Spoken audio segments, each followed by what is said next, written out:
नमस्कार दोस्तों, मैं हूँ आपकी बिंदास दोस्त प्रतिष्ठा त्रिपाठी, फिर से एक बार आपके लिए किस्से और कहानियों के साथ।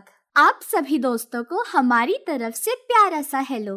कैसी चल रही हैं आपकी परीक्षाएं और तैयारियां? क्या तैयारियों के बीच आप सभी कुछ मस्ती भी करते हैं? प्यारे से बारिश के मौसम में खिड़कियों से झांकते हैं?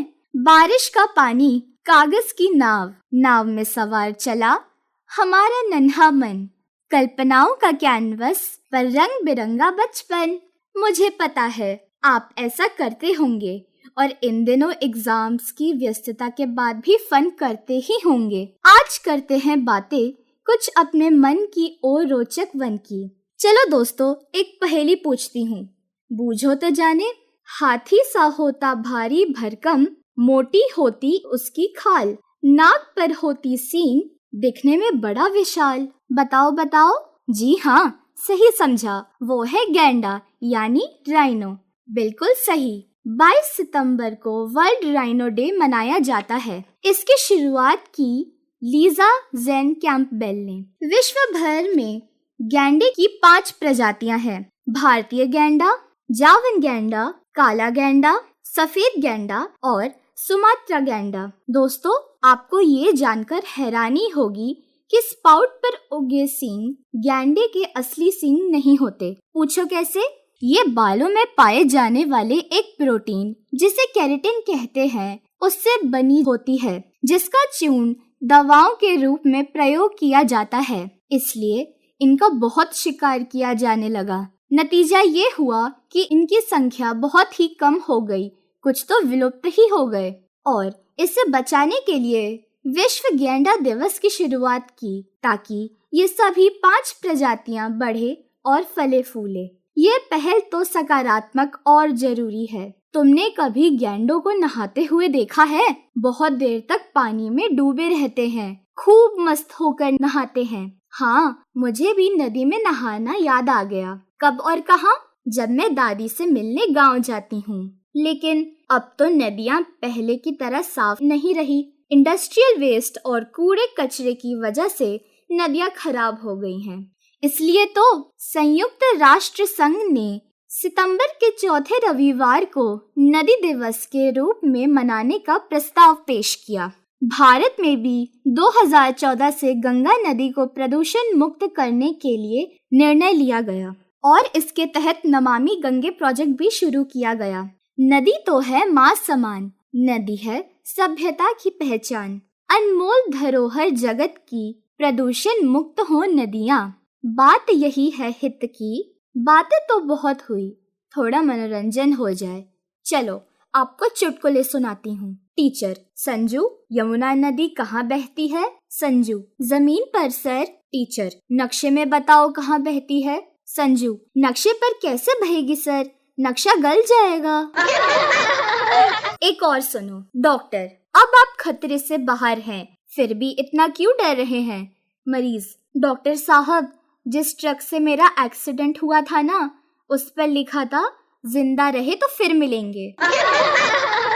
दोस्तों, हंसना हंसाना शारीरिक और मानसिक स्वास्थ्य के लिए बहुत जरूरी है, लेकिन क्या आपको पता है कि पर्यावरण का भी अपना स्वास्थ्य होता है? जी हाँ, सही सुना आप सबने। 26 सितंबर 2023 को विश्व पर्यावरण स्वास्थ्य दिवस मनाने का फैसला लिया गया। प्रकृति का गलत तरीके से दोहन करना, नदियों को गंदा करना, पेड़ काटने से सारा इकोलॉजिकल सिस्टम प्रभावित होने लगा, ग्लोबल वार्मिंग बढ़ने लगा। इसलिए international federation of environmental health द्वारा आधिकारिक तौर पर मनाए जाने की घोषणा की गई।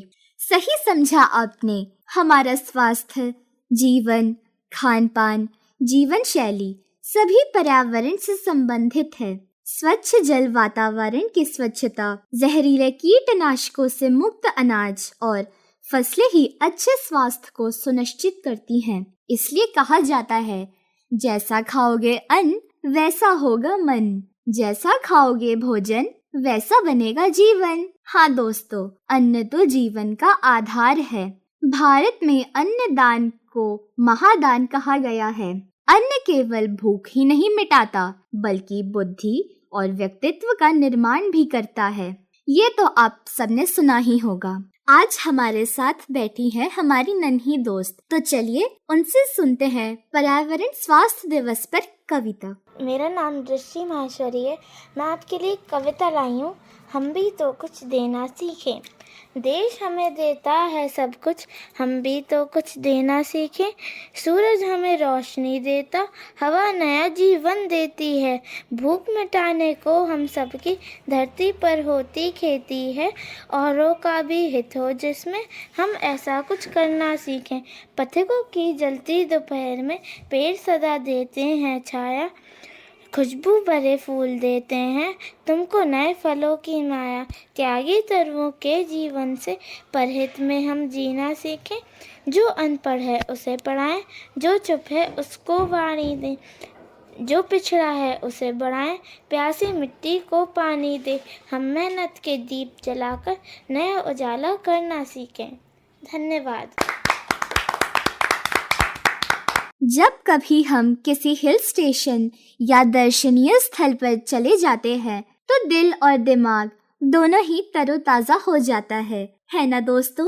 अब आप सोच रहे होंगे ये हम कहाँ जा रहे हैं? हम जा रहे हैं विश्व पर्यटन दिवस की तरफ। किसी ने क्या खूब कहा है, सैर कर दुनिया की गाफिल जिंदगानी फिर कहाँ, जिंदगानी फिर रही तो नौजवानी फिर कहाँ। और पता है ये कब मनाया जाता है? 27 सितंबर को।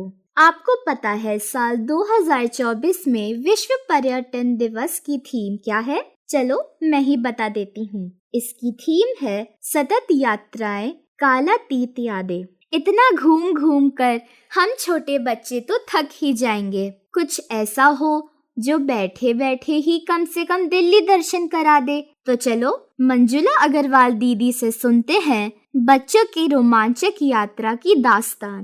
प्यारे बच्चों, ये दुनिया बहुत सुंदर है और इस सुंदर दुनिया को हम सब देखना, निहारना और घूमना चाहते हैं, है ना बच्चों? आप भी तो अपने मम्मी पापा और परिवारजनों के साथ घूमने जाते होंगे। क्यों जाते हो ना? कभी रेल से, कभी हवाई जहाज़ से और कभी मोटर गाड़ी से। बहुत मज़ा आता है घूमने में। आपको ही नहीं, बड़े बूढ़े जवान सभी को घूमना अच्छा लगता है। मालूम है बच्चों, घूमना फिरना यानी पर्यटन बहुत ज़रूरी है। पर्यटन ना हो तो जीवन उदास और नीरस हो जाएगा। इसलिए 27 सितंबर को विश्व पर्यटन दिवस मनाया जाता है, जिससे पर्यटन के बारे में जनमानस को नई नई जानकारी दी जा सके और उत्साहित किया जा सके।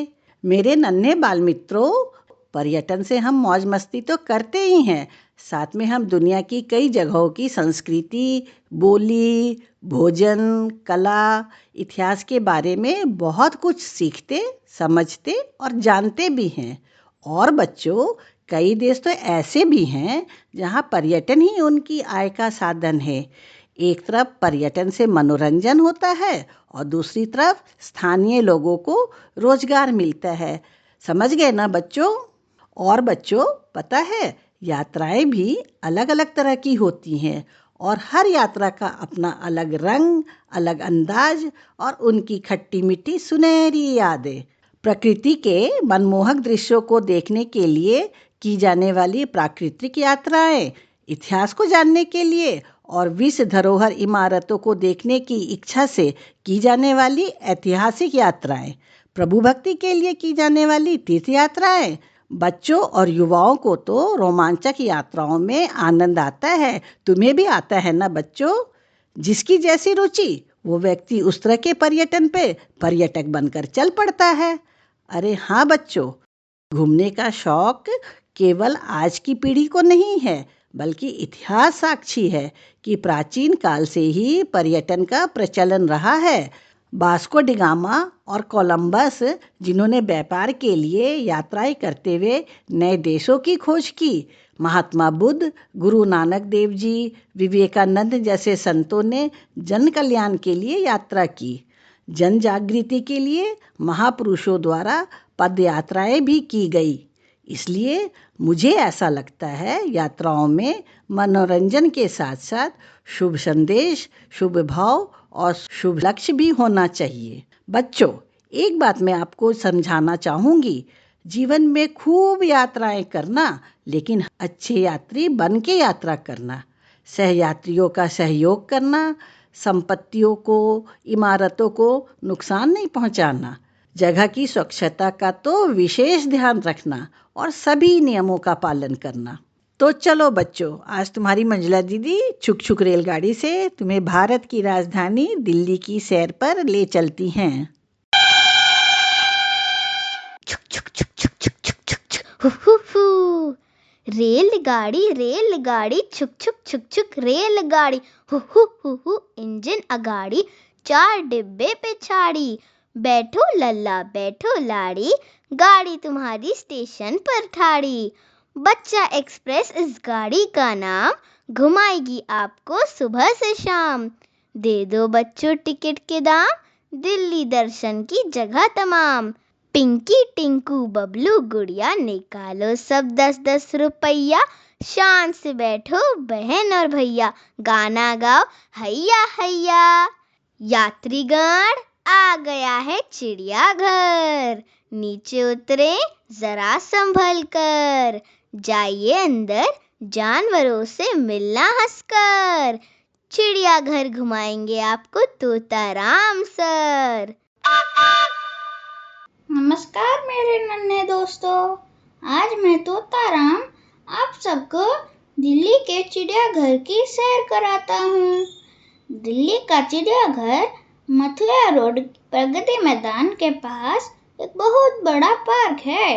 इसे 1959 में वन्य जीवों के लिए खोला गया। तो चलो आओ हम एक एक करके सारे जानवरों से मिलते हैं। यह देखिए, यहाँ तो कितने सारे पक्षी हैं। अरे हॉर्नबिल की तो कितनी लंबी चोंच है, और ये मकाओ तो बड़ी ही रंग बिरंगी और सुंदर है। और ये सुंदर मोर को तो देखो, पंख फैला के कैसे नाच रहा है ये। यह तो बहुत ही रंग बिरंगे हैं। आओ आगे चलें।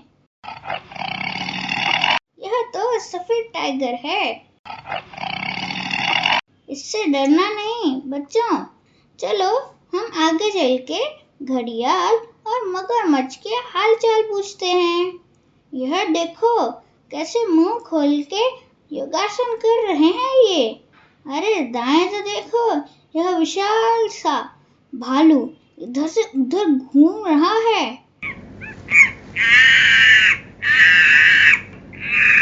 अरे यह कैसी आवाज है?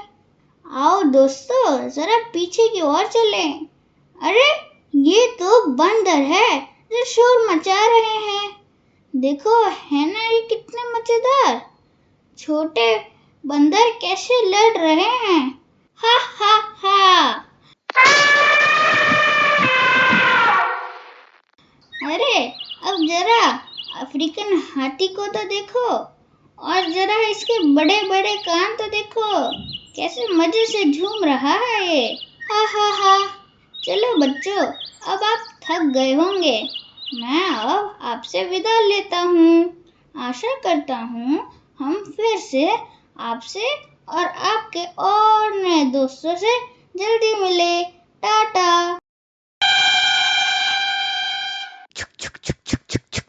रेलगाड़ी बच्चा एक्सप्रेस की सभी सवारी देखकर आ चुकी है चिड़िया प्यारी प्यारी। थोड़ी ही देर में हम देखेंगे शंकर इंटरनेशनल डॉल म्यूजियम में गुड़िया न्यारी न्यारी।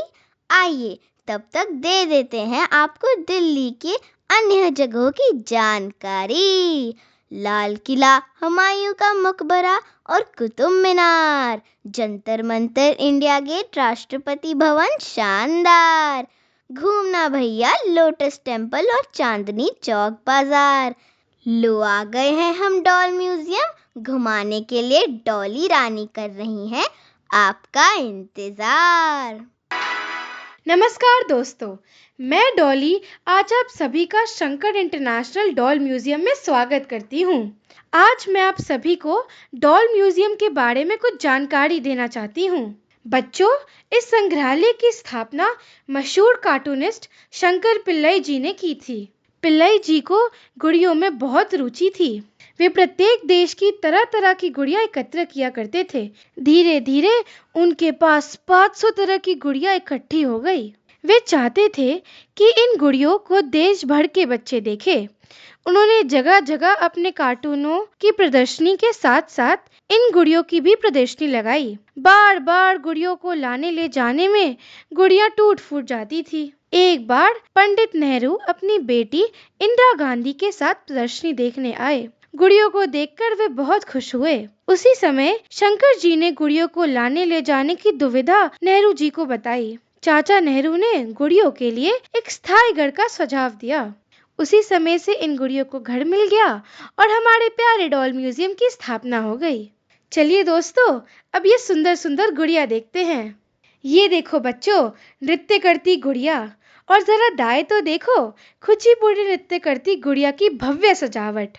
और जरा बाएं तो देखो, इंसान के सभी अवस्थाओं को दर्शाते गुड्डे गुड़िया, बचपन, जवानी और ये वृद्धावस्था। और जरा यहाँ तो देखिए, स्वेटर बुनते दादी और नानी। और जरा उधर देखो, विवाह के दौरान दूल्हे दुल्हन के परिधानों को दर्शाते ये रंग बिरंगे गुड्डे गुड़िया। नाना गुड़िया रानी, कांच पे हाथ न रखो। हाथों के निशान पड़ने से हम गुड़ियों की सुंदरता का आनंद अच्छे से नहीं ले पाएंगे। अरे बच्चों, जरा वहां तो देखिए, डांडी यात्रा दर्शाते ये गुड्डे गुड़िया। चलिए आगे बढ़ते हैं। अरे अरे दोस्तों, जरा ये तो देखो, छाता लिए जापानी गुड़िया। बहुत सुंदर है ना? और ये काले मुंह वाली बड़ी आंखों वाली आपको अफ्रीकन डॉल कैसी लगी? चलो आगे बढ़ते हैं। देखो, घर के विभिन्न कमरों को दर्शाते गुड्डे गुड़िया। ये मेज पर फैमिली डिनर का आनंद ले रहे हैं। और जरा इनकी छोटी छोटी कटोरी, चम्मच और थाल को तो देखो, कितने प्यारे हैं। बनाने वालों ने कितनी बारीकियों का ध्यान रखा है। पता है आपको, संग्रहालय में एक कार्यशाला भी है जहाँ गुड़िया गुड्डे बनाए जाते हैं। और दोस्तों, जरा ये यूरोपियन गुड़ियों को तो देखिए, इनका तो अपना ही अंदाज है। और यहाँ पे 85 कंट्रीज की अलग अलग गुड़िया हैं। और एक सबसे अच्छी बात बताऊं, कुछ गुड़िया खरीदने के लिए भी उपलब्ध है। मैं डॉली उम्मीद करती हूँ कि आपको ये डॉल म्यूजियम की सैर अच्छी लगी होगी। धन्यवाद।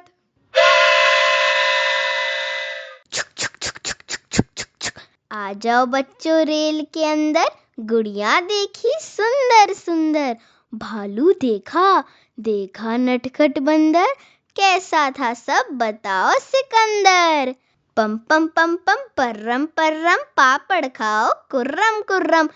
चाय वाला चाय लाया चाय गरम। जी हाँ, हम पहुंच चुके हैं नेशनल रेल म्यूजियम।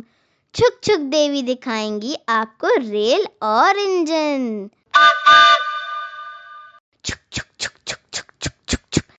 नमस्कार, मैं छुक छुक देवी नई दिल्ली चाणक्यपुरी में स्थित राष्ट्रीय रेल संग्रहालय में बच्चा एक्सप्रेस के सभी पर्यटकों का स्वागत और अभिनंदन करती हूँ। यात्रीगण कृपया ध्यान दें, रेल म्यूजियम भ्रमण की टिकट इस काउंटर से खरीद लीजिए। खरीद लिए ना? बहुत बढ़िया। आइए आइए, मेरे साथ आइए।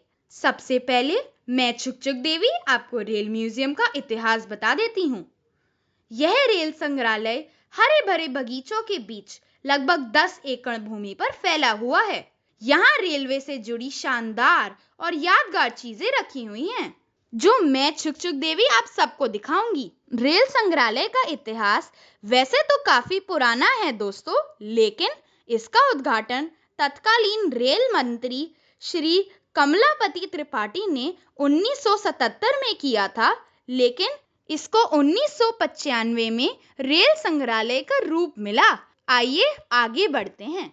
देखो देखो दोस्तों, ये टॉय ट्रेन है। ये एक टनल से भी गुजरती है और इस टॉय ट्रेन के द्वारा हम पूरे रेल म्यूजियम की यात्रा भी कर सकते हैं।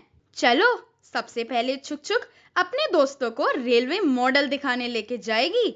देखो दोस्तों, ये रेलवे मॉडल हैं।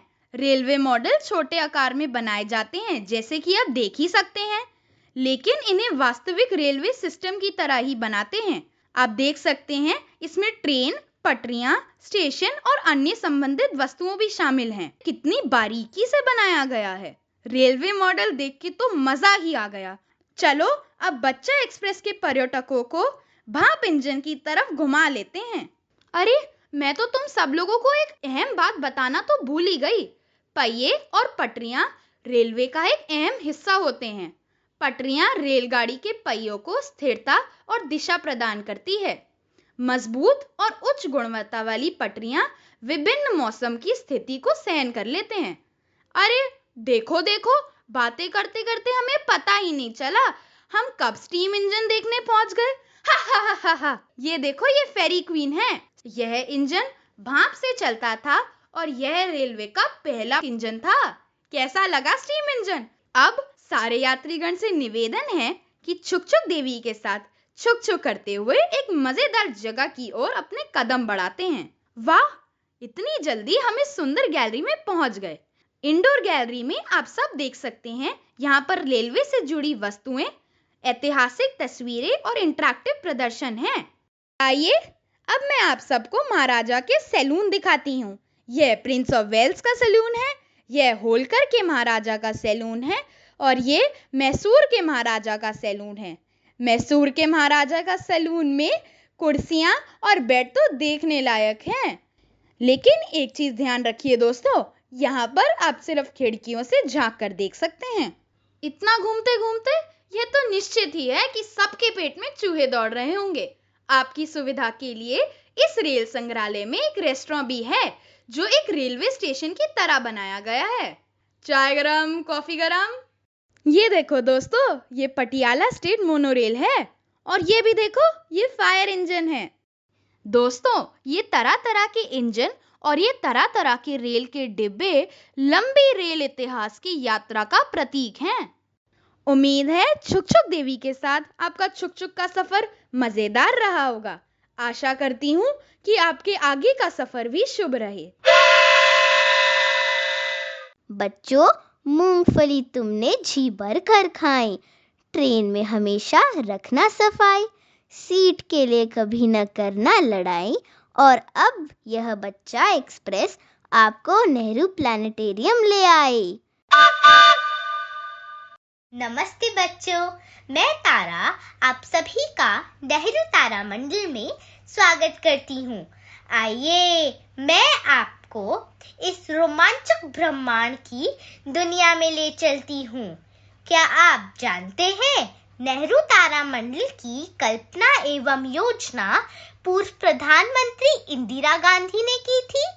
जवाहरलाल नेहरू का साइंस और बच्चों में रुझान था।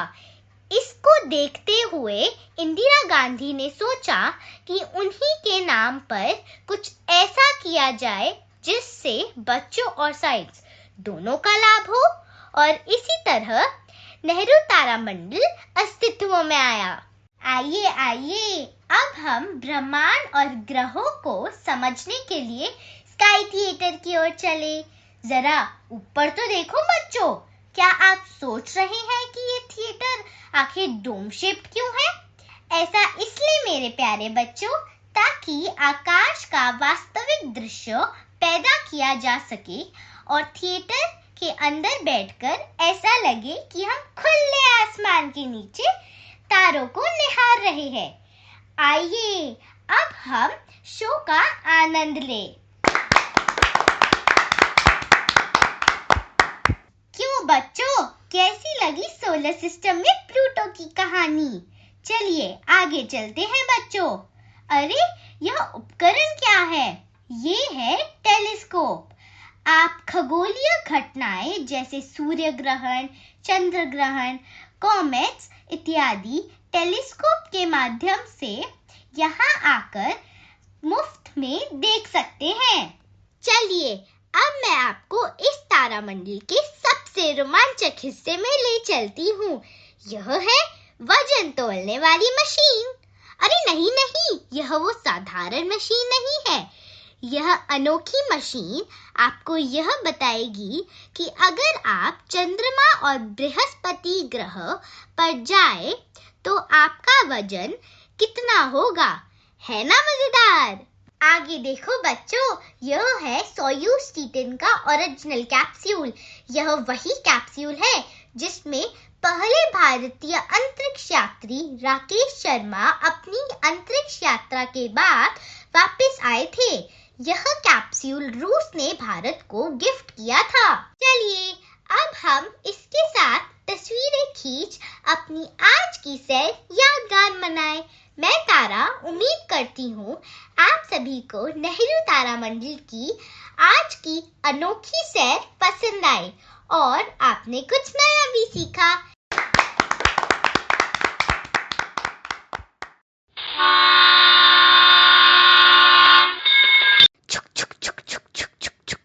देखो बच्चों, आया खिलौने वाला, इसके पास है गुड्डा चाबी वाला। अरे इस गुड्डे ने पहना है कोट काला काला, और इस जोकर ने तो हंसा हंसा कर लोटपोट कर डाला। छुक छुक छुक छुक छुक छुक छुक छुक। देखो बच्चों, ट्रेन में कितना मजा है आता, पर्यटन सबको खूब सुहाता। आ गई मंजिल, खत्म सैर सपाटा, एक दूसरे को कर दो बाय बाय टाटा, फिर मिलेंगे। अरे वाह दीदी, आपने तो बहुत ही अच्छी कहानी सुनाई। जब भी मैं दिल्ली की झांकी देखती हूँ तो आजादी के दीवानों की याद ताजा हो जाती है। सरफरोशी की तमन्ना आज हमारे दिल में है, देखना है जोर कितना बाजू एक कातिल में है। समझ गए ना, मैं सरदार भगत सिंह की बात कर रही हूँ। दोस्तों, 28 सितंबर को उनकी जयंती है और आज हम उनके बचपन की इंस्पायरिंग स्टोरी सुनेंगे। एक दिन भगत सिंह के पिता सरदार किशन सिंह और उनके दोस्त नंद किशोर मेहता खेत पर बातें कर रहे थे। उस समय नंद किशोर मेहता का ध्यान बालक भगत सिंह की ओर चला गया। बालक भगत सिंह छोटी छोटी सीख, छोटी छोटी लकड़ियां खेत में गाड़ रहे थे और मिट्टी का एक ढेर बना लिया था। नंद किशोर मेहता ने किशन सिंह से कहा कि मैं इस बच्चे से कुछ बात करके आता हूँ। नंद किशोर मेहता ने भगत सिंह से पूछा, तुम सरदार किशन सिंह जी के बेटे हो? भगत सिंह ने अपना नाम बताया, प्रणाम किया और कहा, हाँ। मेहता जी ने पूछा, तुम खेत में ये क्या गाड़ रहे हो? मेहता जी ने सोचा बच्चे को जवाब आएगा कि मैं लकड़ियां गाड़ रहा हूँ, लेकिन बच्चे का उत्तर सुनकर वे भी हैरान हो गए और पीछे खड़े सरदार किशन सिंह भी। भगत सिंह ने कहा, मैं बंदूकें गाड़ रहा हूँ। मेहता जी ने फिर पूछा, तुम जानते हो इसका मतलब? भगत सिंह बोला, मैं जानता हूँ। हमारा देश गुलाम है और हमें आजादी के लिए शस्त्र उठाना पड़ेगा। जिस दिन मेरा वश चला, मैं इन्हीं शस्त्रों से इन अंग्रेजों को भगा दूंगा। मेहता जी ने पूछा, तुम्हारा धर्म क्या है? बालक ने कहा, देश ही मेरा धर्म है। ये बातें सुनकर मेहता जी ने किशन सिंह से कहा, बचपन में इस बच्चे के विचार ऐसे क्रांतिकारी है तो आप इसके पालन पोषण में और इसकी गतिविधियों पर विशेष नजर रखें। आपका सारा ध्यान ऐसा होना चाहिए कि इसके अंदर की यह प्रतिभा निखर कर आए, यह ऊर्जा कहीं और न बह जाए। बाद में ऐसा ही हुआ। दुनिया भगत सिंह को जानती है और पूजती भी है। आपका और हमारा यह सफर बहुत मजेदार रहा। फिर मिलेंगे नई जानकारियों, नए मनोरंजन के साथ। तब तक के लिए अपनी दोस्त प्रतिष्ठा को दीजिए इजाजत। जय हिंद।